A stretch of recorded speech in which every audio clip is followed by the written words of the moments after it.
Alright, we're gonna get into the Great Reset on this. I have a few short videos to show you on it. Kind of piqued my interest.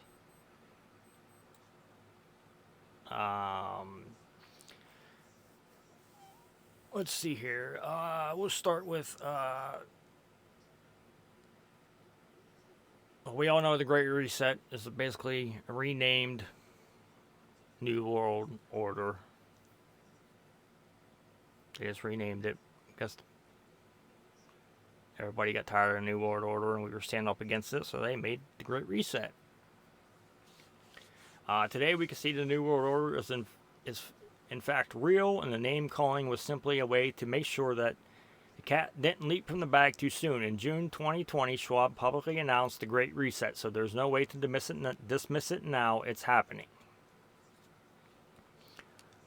As noted on July 21st, 2020, the WEF article, the economic devastation caused by the pandemic shutdowns has potential to hobble global prosperity for generations to come. The answer is to come up with a stimulus measure such as infrastructure development and allow countries to move forward. This part I find very interesting, these next two articles. But while at it, the countries are urged to make an economic system is built back better. Okay? We've heard of that. Make no mistake, this is a catchy slogan as part of the partial of the Great Reset plan and cannot be separated from it, no matter how altruistic it may sound. Part of the Building Back Better. Who ran on Build Back Better? Do you think he came up with that by himself? No, I think it was all by plan. Our great president, build back better. He didn't build nothing back better. It's shift our financial system over to an all-digital, centrally controlled currency system, which in turn is part of the system of a social control. It can easily be used to incentivize desired behaviors and discourage undesired ones. While Bitcoin is decentralized and a rational strategy to preserve your personal finance freedom and opt out of existing central bank control systems, the central bank, the digital currency, will be centralized and completely controlled by the central banks, and will have smart contracts that allow banks to survey and control your life. So basically what they're wanting to do is, when they go to the digital dollar, they have the say on what you spend your money on, where you can spend your money, if you even have access to your money. They want control over all of that. This will go on with the whole 2030 thing. You'll own nothing. We'll hit that on the next one. Let's see here. What is the Great Reset? I'll play this one first. The pandemic has radically changed the world as we know it, and the actions we take today as we work to recover will define our generation. Now is the time to think what history would say about this crisis. 2020 has been challenging on a lot of levels, as economic, environmental, and societal frailties have been laid bare. But it's also proved that when we need to, we can act rapidly and restructure our lives. The recovery from the pandemic is an opportunity. We can see rays of hope in the form of a vaccine, but there is no vaccine for the planet. Nature needs a bailout. You don't want to go back to the status quo that you had before simply because it was the status quo that got us here. With everything falling apart, we can reshape the world in ways we couldn't before. Ways that better address so many of the challenges we face. And that's why so many are calling for a great reset. A great reset? That sounds more like buzzword bingo masking some nefarious plan for world domination. Hands up, this kind of slogan hasn't gone down well. But all we really want to say is that we all have an opportunity to build a better world. And it's not surprising that people who've been disenfranchised by a broken system and pushed even further by the pandemic will suspect global leaders of conspiracy. But the world's not that simple. Every one of us has differing priorities, values, and ideas. That's part of why solutions are so hard to come by, and why we all need to be involved in the decision-making. Because whether it's politicians, CEOs, academics, activists, or you, we're all about getting people together, even those you may not like, to sit down at the table and develop solutions that work for all of us. But we need enormous trust between the private sector and the public sector for this to actually work. That trust is hard to come by. it's time for people to work together, listen to each other, and build this trust so we can move towards a better world. And we really need one. Because while the pandemic affects us all, it's clear it affects some more than others. The first people who are hit are the people at the front, those who are vulnerable. It is those on the front line who take it first, and that is simply unacceptable. See, at the start of 2020, 1% of the world's population owned 44% of the wealth. And since the start of the pandemic, billionaires have increased theirs by more than 25%, whilst 150 million people fell back into extreme poverty. And with climate change set to dwarf the damage caused by the pandemic, the message from 2020 should be abundantly clear. Capitalism, as we know it, is dead. This obsession that we have had with maximizing profits for shareholders alone has led to incredible inequality and a planetary emergency. But no one can do this alone, and top-down approaches won't get us anywhere, because everything we've learned in our work has shown us that diverse voices lead to better results. And it's for these reasons that the forum talks about something called stakeholder capitalism, which would shift businesses away from just profit. Because if we want to change where the focus of our recovery will go, then we need a new dashboard for the new economy. And that needs to encompass people, planet, prosperity, and institutions. giving people a real stake in the economy and putting well-being before growth. And that's all about getting the right people in the right place at the right time. We must rebuild our relationship with nature for the survival of the peoples and our planet. We have a window of time which is closing, and we need everybody who cares to get together and find solutions now. It's the people who have great ideas and who share them with others. They're the ones who are shaping the future. So if you want to be a part of the change, then tune in, turn on, and get involved. Follow the Davos Agenda, right here, online, on YouTube.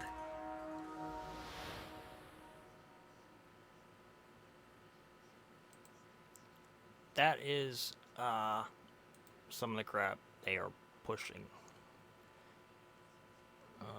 Let's see here.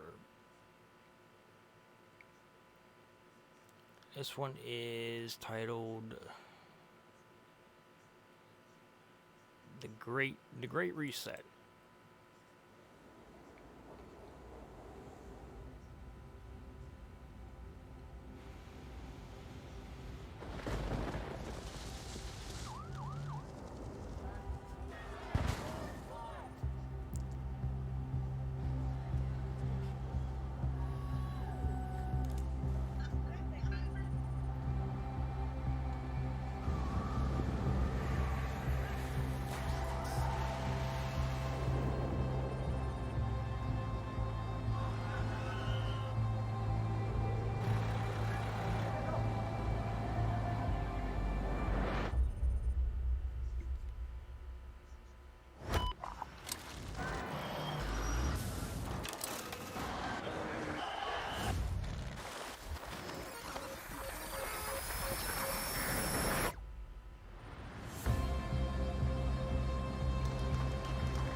Stuff's disgusting.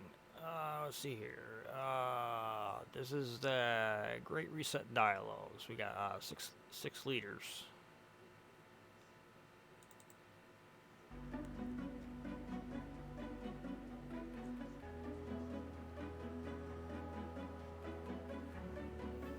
First of all, we have to have the definition of reset correctly. Reset cannot mean, we can't think of it in terms of sort of pushing a button and we're going back to the way things were. And there are a lot of reasons for that. Most prominently that we're a long way off from being able to go back to any kind of normal. And the normal was a crisis. The normal was itself not working. But what we never did in those responses, and in all of the periods since World War II, is adequately address the social contract, the enfranchisement of human beings around the world to be able to participate in a world that they, because of smartphones, can now see everywhere, but not participate in. That is a recipe for revolution, for anarchy.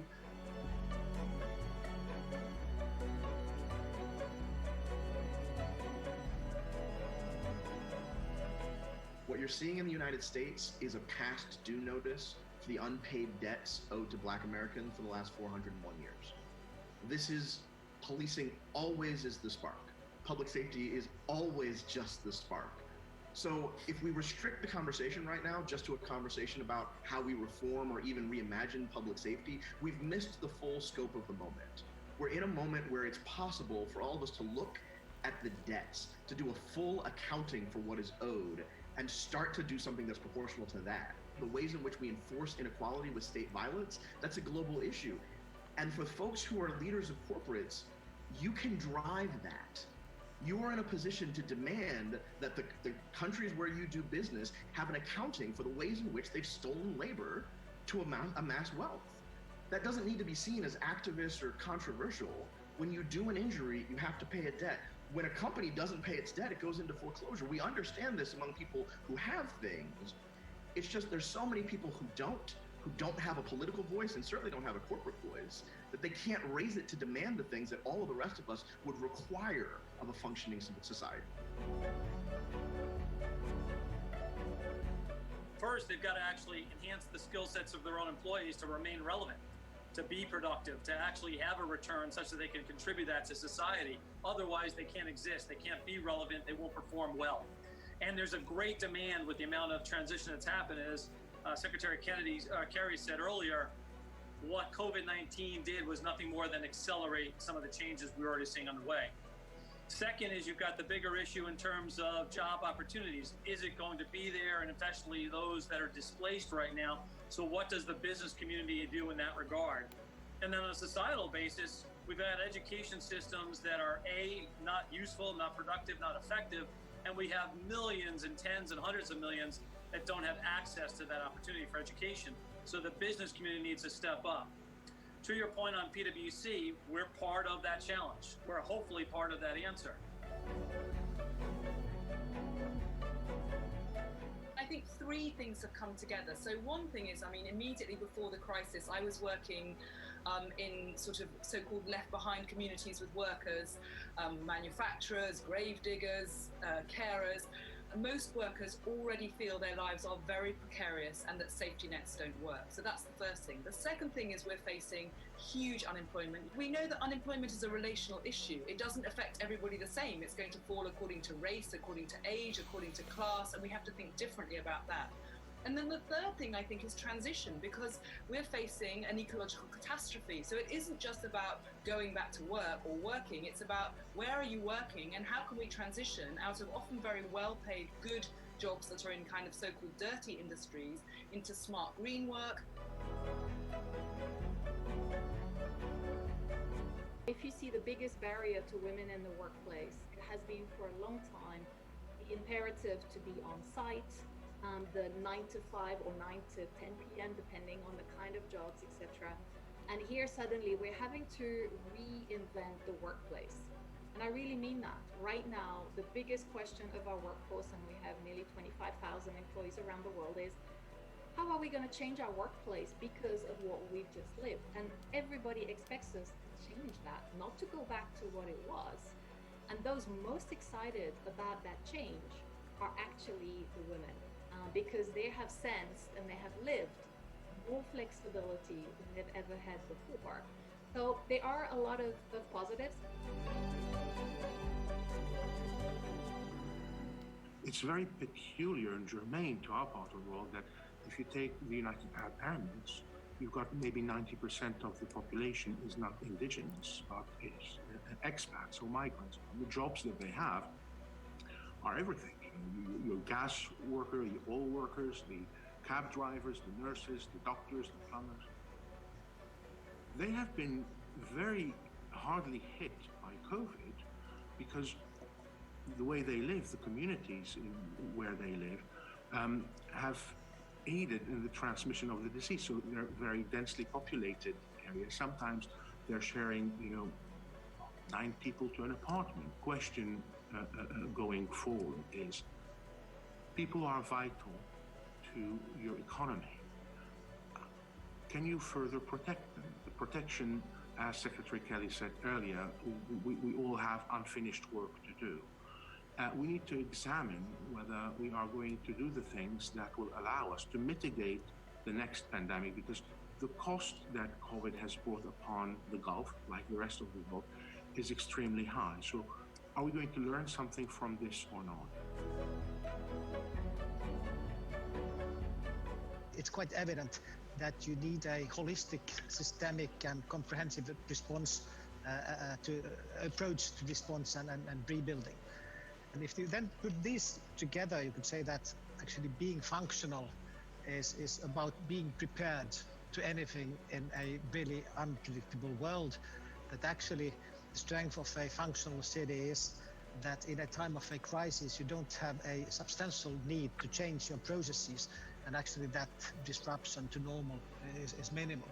Core of a functional city is that everything counts. So what we aim to be is to become and be safe, clean, resilient, smart, sustainable at the same time.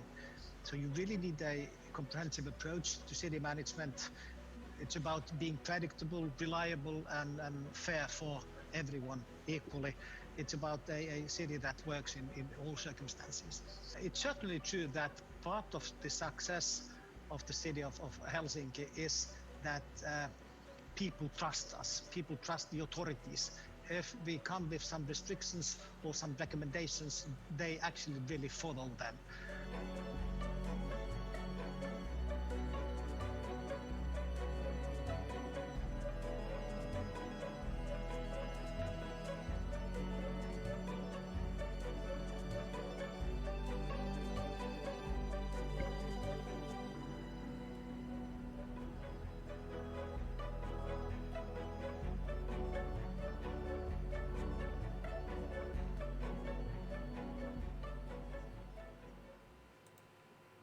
Sick people. Okay, let's see, where are we going? We're almost 20 minutes. In this video here, our last one's gonna be the their 2030 agenda. What they want done by 2030 or to happen in 2030. Hang on guys for the next part.